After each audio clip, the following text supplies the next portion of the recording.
এ unit 1 কিছু question. 1 নম্বর, কোঠারি কমিশনের মতে শিক্ষার 4টি মৌলিক উপাদান কি কি? 1, 1864 থেকে 66 সালে ভারতীয় শিক্ষা কমিশন বা কোঠারি কমিশন শিক্ষার 4টি মৌলিক উপাদানকে 4 বেসিক এলিমেন্ট সকল উদ্দেশ্য শিক্ষার মূল উপাদান হিসাবে উল্লেখ করেছেন। ক, সাহিত্যমুখী বিদ্যা বা লিটারেসি। খ, সংখ্যাবিদ্যা বা নিউমেরিয়েসি। গ, প্রযুক্তিবিদ্যা বা টেকনিয়েসি। ও ঘ, সমাজমুখী বিদ্যা সোশিয়েসি। 2, কোঠারি কমিশনের চেয়ারম্যান ডক্টর কোঠারি প্রযুক্তিবিদ্যার অঙ্গ হিসাবে ওয়ার্ক এক্সপিরিয়েন্সকে পাঠ্যক্রমে অন্তর্ভুক্ত করার সুপারিশ করেছেন। 2 নম্বর কোশ্চেন, কোঠারি কমিশন কর্ম অভিজ্ঞতার সংজ্ঞা কিভাবে দিয়েছেন?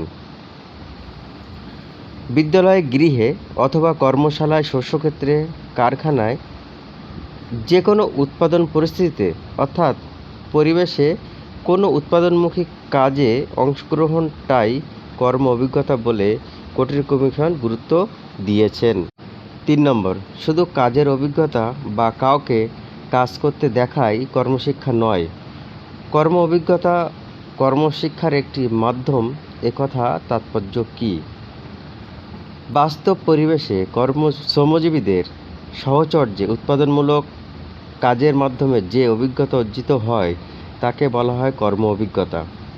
2 নম্বর, কিন্তু কর্মশিক্ষা হলো কর্মের মাধ্যমে ব্যক্তিসত্তার পূর্ণ বিকাশ।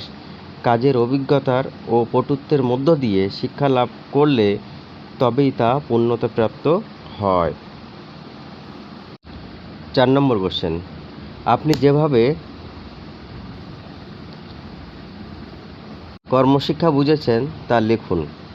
1, শিক্ষাক্ষেত্রে কর্মশিক্ষা এমন একটি সমন্বয়কারী প্রক্রিয়া যা কর্ম এবং কর্মাশ্রিত বিষয়গুলিকে প্রাধান্য দিয়ে শিক্ষার্থীর সাংঘিকৃত ও সুষম বিকাশে সহায়তা করে এবং তাকে পাঠ্য বিষয়, জীবন ও জীবনযাপন প্রণালীর মধ্যে যে আন্তঃসম্পর্ক আছে তা চিনিয়ে দেয়। 2, সমস্যা সমাধান পদ্ধতি অবলম্বন করে মস্তিষ্ক আর হাতের সমন্বয় ঘটিয়ে পাঠ্যক্রমের বিভিন্ন বিষয় যথার্থ জ্ঞান অর্জনে এক শক্তিশালী মাধ্যম হিসাবে কাজ করে কর্মশিক্ষা। বুনিয়াদী শিক্ষা ও কর্মশিক্ষার পার্থক্য বোঝাতে 2টি যুক্তি দিন। 1, বুনিয়াদী শিক্ষায় ক্রাফট বা হস্তশিল্পকে কেন্দ্র করে সামগ্রিক শিক্ষা বিবর্তিত হয়। এই শিক্ষা কায়িক শ্রমের মাধ্যমে হয়, উৎপাদনের উপর গুরুত্ব আরোপ করে, কিন্তু শিক্ষা কোনো বিশেষ হস্তশিল্পকে কেন্দ্র করে গড়ে ওঠে না। প্রত্যেক বিষয়ের শিখনের সঙ্গে কাজ জড়িয়ে থাকে। 2 নম্বর, বুনিয়াদী শিক্ষার লক্ষ্য হচ্ছে উৎপাদনমুখী কাজ করতে করতে প্রাকৃতিক ও সামাজিক পরিবেশ থেকে জ্ঞান সঞ্চয় করা, আর কর্মশিক্ষায় শিশু প্রাকৃতিক ও সামাজিক পরিবেশে সমস্ত শিক্ষাকেই কর্মময় দেখে। 6 নম্বর, কর্ম অভিজ্ঞতা ও কর্মশিক্ষার মধ্যে পার্থক্য কী? 1, পরিবেশে বা বিদ্যালয়ে যেসব উৎপাদনাত্মক কর্মপ্রয়াস ঘটে চলেছে সে সম্পর্কে অভিজ্ঞতা অর্জন করা। কর্ম অভিজ্ঞতার লক্ষ্য অন্যান্য বিষয়ের সঙ্গে সাংঘিকীকরণ দরকার হয় না। 2 নম্বর, কর্মশিক্ষা শিক্ষার্থীকে ওই ধরনের কর্মপ্রয়াস সম্পর্কে শুধু অভিজ্ঞতা লাভেই নয়, তাতে সক্রিয়ভাবে অংশগ্রহণ করে উৎপাদনে অংশীদার হতে এবং কর্ম ও শিক্ষার মধ্যে সুষ্ঠু সাংঘিকীকরণ সহায়তা করে। বৃত্তি শিক্ষা ও কর্মশিক্ষার মধ্যে পার্থক্য কী? 1, উৎপাদনভিত্তিক কাজে উপযুক্ত পটুত্ব অর্জন করে সাধারণ শিক্ষার শেষে ছাত্ররা প্রয়োজনে বৃত্তি গ্রহণ করবে, এটা বৃত্তি শিক্ষার উদ্দেশ্য। অন্যদিকে বৃত্তি শিক্ষার উপযোগী মানসিক প্রস্তুতি, বিবিধ বৃত্তি সম্পর্কে ধারণা দেয় কর্মশিক্ষা। 2 নম্বর, নিজের জীবিকা অর্জনের উপযোগী শিক্ষা পাওয়া যায় বৃত্তি শিক্ষায়। অপরপক্ষে শিক্ষাকে একান্তই বৃত্তিমুখী করে তোলা কর্মশিক্ষার উদ্দেশ্য নয়। নম্বর 8, জাতীয় শিক্ষানীতি 1986-তে উল্লেখিত প্রাক বৃত্তিমুখী অভিজ্ঞতাকে কেন কর্মশিক্ষার সমর্থক বলে গণ্য করা হয়?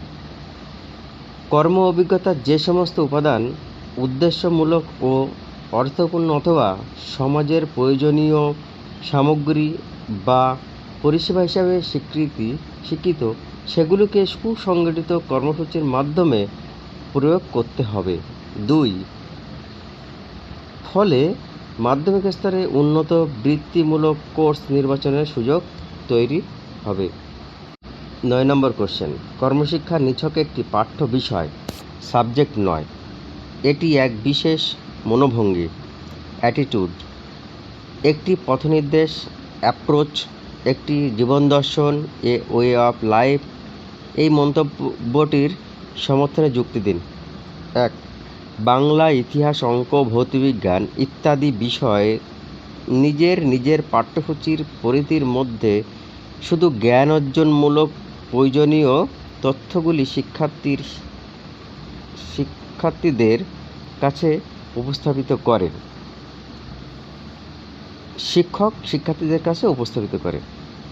2, কিন্তু কর্মশিক্ষা সমাজ উপযোগী উৎপাদনাত্মক কাজে সক্ষমতা বাড়িয়ে তোলার সংকীর্ণ পরিধির বাইরেও সংহত জীবনচর্যা সম্পর্কে একটি সমন্বিত মনোভঙ্গি, অ্যাটিটিউড গড়ে তোলে।